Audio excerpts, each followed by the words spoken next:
You have to be patient and have perseverance and having a sense of where you want to go and having the passion to still believe in your idea even when everybody else is saying, well, why are you wasting your time on this? And obviously it's not happening, but you know it's going to happen. You just don't, you never give up on that idea.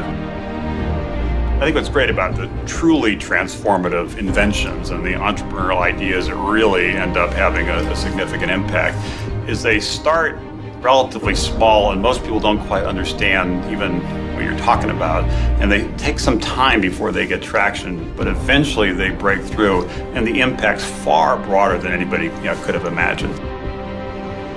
Entrepreneurs who want to change the world, want to have a significant impact, don't want to just build a company, they want to build an industry, don't want to just create another product or service, they really want to fundamentally improve aspects of people's lives.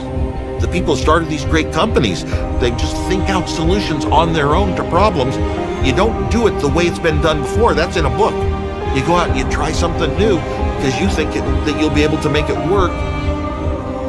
The great business icons, it's not that they were worth hundreds of millions or billions or trillions of dollars, is that they moved society forward. Whatever their motivations, whatever it was, they being here and their lust for success, for power, for money, for fame, moved us forward. Every great business leader I've ever met, in addition to being very smart, very driven, they have this, why not me? Screw it, I deserve it, let's go. And if you don't have that, you can't achieve greatness.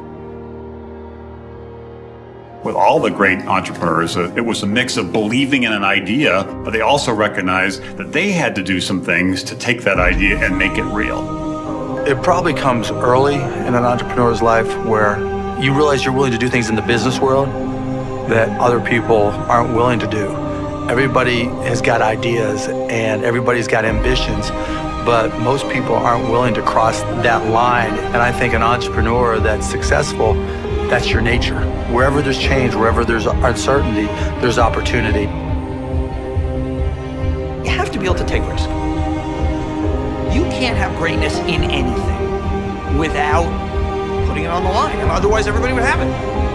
If there was no loss, if there was no chance of tremendous failure or tremendous setback, you can't have the upside.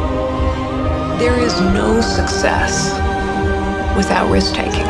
And I think that is actually what distinguishes the captains of industry from others. You have to be smart, you have to have vision, you have to have all of these different things. But the most successful people are the people that had the right idea but never, ever quit or gave up. The people that really succeed in life are those that don't quit. People react to failure in one of two ways. Either they get scared and give up, or they take that failure as a learning experience, and they kind of use that experience to redouble their efforts. I guarantee if these guys were alive today, they wouldn't be telling you about their successes. They'd be telling you about their early failures or the places they almost failed. That's the great motivator, and you have to be able to embrace that. If you can't embrace both failure or the possibility of failure or the tremendous fear of failure, you can't be wildly successful. It's an axiomatic truth. One striking thing about Carnegie, and this is true of the great entrepreneurs, they're willing to take risks. They're willing to roll the dice and bet, in later days, the whole corporation, or in this case, bet his career. Most people are too busy looking on the outside to really check what their barometers say inside. So as an entrepreneur, if you look inside, you'll find things that they all need that could become immensely popular if someone had the courage to promote it or to build it.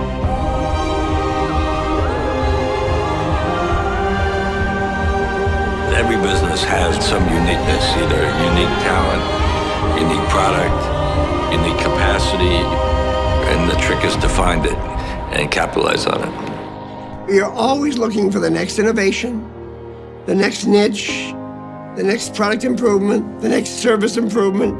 You're always trying to get better. He's looking into the future. He looks across the Mississippi and he sees a bridge. And he's able to see that future and then willing to have enough confidence in his vision to put everything he's got into it And he's willing to convince others that he knows what that future is going to be. When it finally does break through, it is sort of gratifying because you're starting to see the reality of what you always believed, that the vision you had that someday the world would be different is starting to move in that direction. If you're in a well-run company, competing against other well-run companies, you're coming up with ideas to jump them. You gotta be thinking, they might do this, I'm gonna do this. Business, in the end, is understanding the playing field. Tell me who's on it, what their strengths are, what their weaknesses are, and what is your checkmate play to top them and nail them. And so you're always in that competitive game. You're looking at innovation. You're looking at leapfrogging, trying to get ahead of them. You're never complacent. You're semi-paranoid about what they're doing. That's what a game is all about. Oftentimes I'm asked, do you have to be ruthless to be very successful? And I say, you do not have to be ruthless, you have to be smart. Smart is the key word. You have to be smart. I never like to look back. I'm a very forward-thinking person and a very positive-thinking person. And the transactions that I did or did not do, I very rarely have any remorse over a situation. I like to move on. All that matters is how big do you want to dream and how hard do you want to work.